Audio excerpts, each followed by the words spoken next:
Fala aí, minha gente, tudo bem com vocês? Olha só, estou aqui num quarto de hotel, como vocês podem perceber, em Lisboa, para a cobertura de Benfica e Barcelona, né? O principal jogo da TNT desta terça-feira. Já fica o convite para vocês, público no Brasil. Só que eu tive que parar aqui rapidamente, na correria, que é uma cobertura de Liga dos Campeões, para a gente trocar uma ideia sobre um assunto extremamente relevante dentro do futebol português. Eu não consegui, de domingo para cá, fazer esse vídeo, mas acho importante, até porque as pessoas estão me perguntando o que está acontecendo e sobre possibilidades por conta da demissão de Vítor Bruno, né? Não é mais o treinador do Futebol Clube do Porto, foi demitido nesta segunda-feira, depois da derrota em Barcelos para o Gil Vicente, a terceira derrota consecutiva, né? Já tinha perdido do Sporting, já tinha perdido do Nacional e agora perde do Gil Vicente, e o Vítor Bruno não resistiu, né? Num ano complicado, num ano que o Porto sabia que seria um ano de transição, num ano em que descobertas financeiras abalam um pouco o clube, né? Essa auditoria forense que foi feita, tem vídeo aqui no canal, inclusive. É um ano também que o Porto resolveu apostar num treinador adjunto, numa história que começou mal, né? Porque era adjunto do Sérgio Conceição, o Sérgio Conceição decidiu não ficar, o Vítor Bruno separou do Sérgio Conceição. Eu não vou entrar aqui no mérito, quem está certo, quem está errado nessa história, mas ela começou mal, começou com polêmica, né? E aí o Vítor Bruno fechou com o Porto, o Sérgio Conceição não gostou, e tudo isso aconteceu. Mas mais do que isso, mais do que a polêmica em si, num ano tão de mudança, tão de transição, eu não entendi porque o Porto foi apostar num treinador adjunto. Pô, Quesada, mas é um cara que já conhecia o clube, era o braço direito do Sérgio Conceição, já conhecia o plantel, já, enfim, entende muito de futebol. Dizem que o Sérgio Conceição, inclusive, se apoiava muito nele para montar as equipes. Tudo bem, cara, mas uma coisa é você ser adjunto, outra coisa é você ser treinador principal. Muda o mundo inteiro. A pressão muda. As decisões que você tem que tomar muda.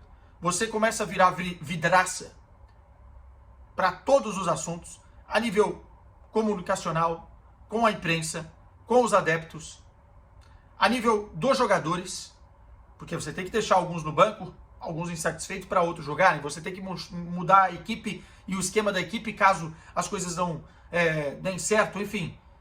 Decisões que um adjunto não precisa estar na vitrine, na vidraça para levar com as pedras. E muda tudo, cara. Muda tudo.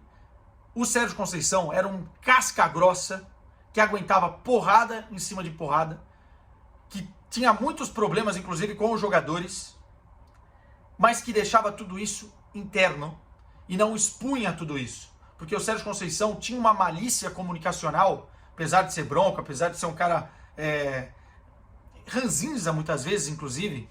Ele sabia o que ele podia passar, ele sabia o que ele não podia passar, ele sabia como provocar os jogadores, ele sabia como ganhar os jogadores, e os caras que não estavam afim, ele tirava. Ele tirava. Mas isso você desenvolve com tempo de trabalho e da personalidade. O Vítor Bruno, eu já falei aqui no canal, inclusive, eu sempre achei que era um treinador muito limitado a nível de comunicação. É um cara que se comunicava mal, as suas ideias, inclusive, a forma de se portar olhando para baixo, não conseguindo falar olho no olho com o torcedor. Era um cara que expunha muita coisa do que acontecia internamente e não sabia dar respostas ao que estava realmente acontecendo dentro de campo para a imprensa. E a imprensa não é nada mais do que um espelho d'água para o torcedor, né? O cara vai lá, pergunta numa coletiva, é o torcedor que vai ouvir em casa e vai saber. Lidava muito mal com vários aspectos. Ele pode entender muito de futebol. Eu não tiro esse mérito do Vítor Bruno. Pode ser um cara que entenda taticamente, estrategicamente muito o jogo. Pode ser. Mas isso muda tudo, ó. Muda tudo. Quando você é treinador principal. E ele não aguentou a pressão. Desde o momento 1, parecia que tinha coisas... As coisas estavam caminhando para um lado esquisito. Mas você tem que dar tempo ao tempo, né? O Porto contratou jogadores, perdeu outros jogadores na janela, era um novo formato, era um novo treinador, era um novo plantel, um novo esquema, para as coisas se acertarem. Eu acho que o tempo foi dado, eu acho que inclusive passou demais do tempo. Conversando com muitos adeptos portistas, né, amigos meus, ninguém mais viu uma luz no fim do túnel com o Vitor Bruno. Eu acho que o presidente de Vilas Boas, a direção, estendeu demais uma coisa que estava fadada a dar errado. Em um determinado momento a gente já via que as coisas estavam azedando. Esticaram a corda até o limite e ficou feio a forma com que terminou, né? Porque, para quem não viu, depois do jogo do Gil Vicente, os jogadores estavam no limite da pressão. O Nico é expulso, o Samu é expulso depois do jogo, inclusive socando placa de painel do jornalístico de entrevista, né? O PP tem um problema seríssimo com o Vitor Bruno. Parêntese aqui, o PP está fazendo uma temporada ruim, muito ruim. Mas todo mundo sabe que o PP é bom jogador, que o PP é muito bom de bola, que talvez a nível técnico, né, de jogo, o PP seja o melhor jogador do Porto. Só que o PP está tendo uma temporada ruim, não está conseguindo encaixar nem as coisas que ele fazia bem, as coisas que ele não fazia ele não está conseguindo nem entregar, mas as coisas que ele fazia bem estão rolando. E o treinador, ele tem que ter a capacidade de dar a volta a essa situação, porque o PP é um ativo do clube.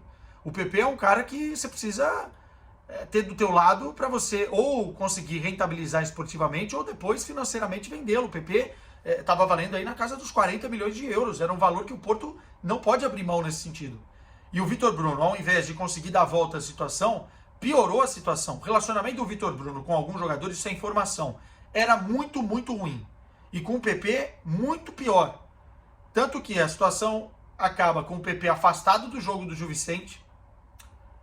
O PP tem suas culpas nisso. Não sei se estava lá jogando ou não CS. Ele disse que não, né, na mensagem depois. CS ou outro jogo online, não lembro. Durante o jogo do Porto e tal. Mas o ponto é que o Vitor Bruno afastou o PP. O Vitor Bruno expôs o PP numa flecha, assim como ele já expôs outros problemas que ele não deveria ter tratado internamente numa flecha pós-jogo. O PP responde nas redes sociais e escancara o problema e fica inevitável. Ou era PP ou era Vitor Bruno. E entre você trocar vários jogadores e ativos do clube, o Vilas Boas não conseguiu mais segurar essa corda esticada e mandou embora o Vitor Bruno. Então, não conseguiu esportivamente entregar um bom time, não conseguiu na comunicação ganhar os adeptos portistas, inclusive explicava muito mal o que estava acontecendo dentro do jogo, né? Por que o time não ganhou? Porque não fez mais gols que os adversários. Pô, isso não existe, cara.